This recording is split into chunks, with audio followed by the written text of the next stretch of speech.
Welcome to the weekly market recap with SC Securities. Let's have a look at some of the latest developments in the Sri Lankan economy and financial markets.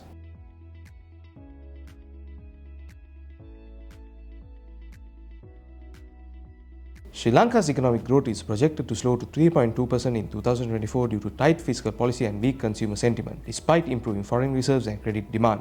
The IMF's ongoing loan program and successful debt restructuring are key to the recovery, with more loans expected in the fourth quarter. The Central Bank of Sri Lanka expects inflation to remain below 5% until early 2025, providing relief for businesses and households. The CBSL's accommodative monetary policy has boosted private sector credit, particularly for export-oriented SMEs. Inflation, which peaked at 70% in September 2022, has been brought under control through central bank's policies, including the flexible inflation targeting framework. The central bank has also focused on enhancing the financial sector's resilience through regulatory guidance and a roadmap addressing capital and currency shortfalls. Political risks from the upcoming elections could disrupt the IMF program and threaten the recovery.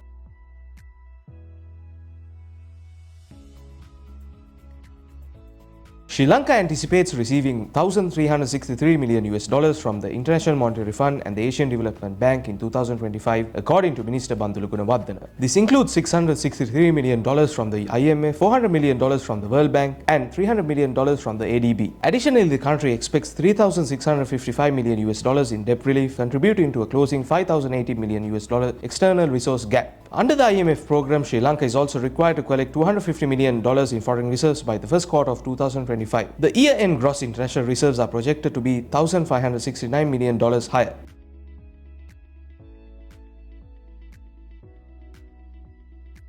During the first half of 2024, Sri Lanka's government revenue and grants rose to 1.86 trillion rupees, while tax revenue increased to 1.7 trillion rupees. Total expenditure and net lending dropped to 2.46 trillion rupees, leading to a decreased overall budget deficit of 598.7 billion rupees compared to 1.24 trillion rupees in the same period in 2023. The primary balance turned positive with 173 billion rupees in the first half of 2024, contrasting with a negative 895 billion rupees a year earlier. Net domestic financing decreased to 515.8 billion rupees, while net foreign financing increased to 82.9 billion rupees. In 2023, revenue and grants surpassed 3 trillion rupees, while the overall budget deficit reduced 2.28 trillion rupees from 2.46 trillion rupees a year earlier.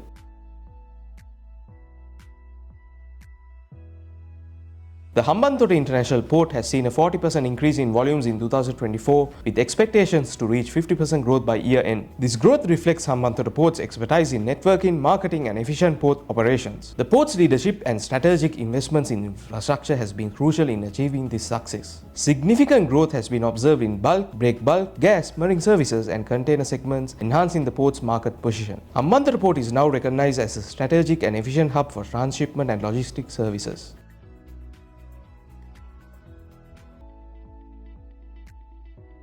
Hatton National Bank has received board approval to initiate discussions and issue a non-binding offer for acquiring the Bangladesh operation of Bank Al Falah, pending due diligence completion. Bank Al Falah is a multinational bank with operations in Pakistan, Afghanistan, Bahrain, UAE, and Bangladesh. John Keells Properties broke ground on August 26, 2024 for its Vimam Jaya real estate development, marking the company's first foray into the suburban residential market. Launched in September 2023 with a 7 billion rupees investment, the project has seen 70% of its units in the first two phases sold. Vimam Jaya offering 418 apartments over 6 acres featuring eco-conscious living with amenities. The project is strategically located near key facilities and has partnered banks to providing customized mortgage packages for buyers. Sunshine Tea Private Limited has secured an export agreement with a Chinese company to supply black tea bubble tea production, which is expected to significantly boost the export amid challenges in the Middle East. CEO Sanjeev Sarnapala highlighted that this new deal is timely as the company looks to diversify its market presence, currently exporting to over 40 countries with an annual turnover exceeding $25 million.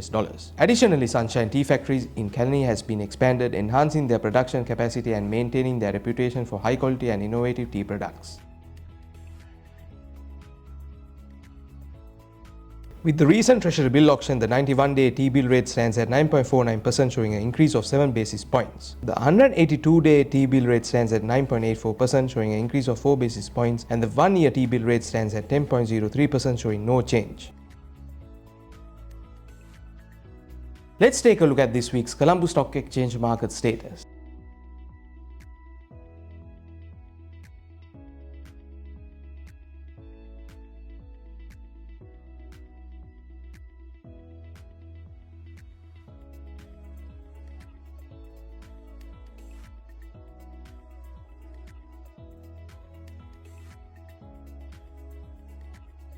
HMB closed at 173.25 on Thursday. The stock printed a lower low of 172 rupees 2 days ago. If this level acts as a support, then we might see a pause in the bearish trend since the recent all-time high on the 27th June of 208.25 rupees. The stock is forming a support base between 50 and 61.8% fib levels ranging between 178 rupees and 171 rupees. Break above 178 rupees will help a price extension towards 38.2% fib level of 185.25. However, a price breakout below 171 rupees will continue to extend the present downtrend. Price breaking below the 200-day moving average is bearish, but 50-day moving average can be seen above that. MACD line is below the signal line and the stochastic RSI is at the oversold area. Both are indicating the bearish trend. The trend reversal to the up is expected when a strong support base is established. Thank you for watching and we'll be back next week.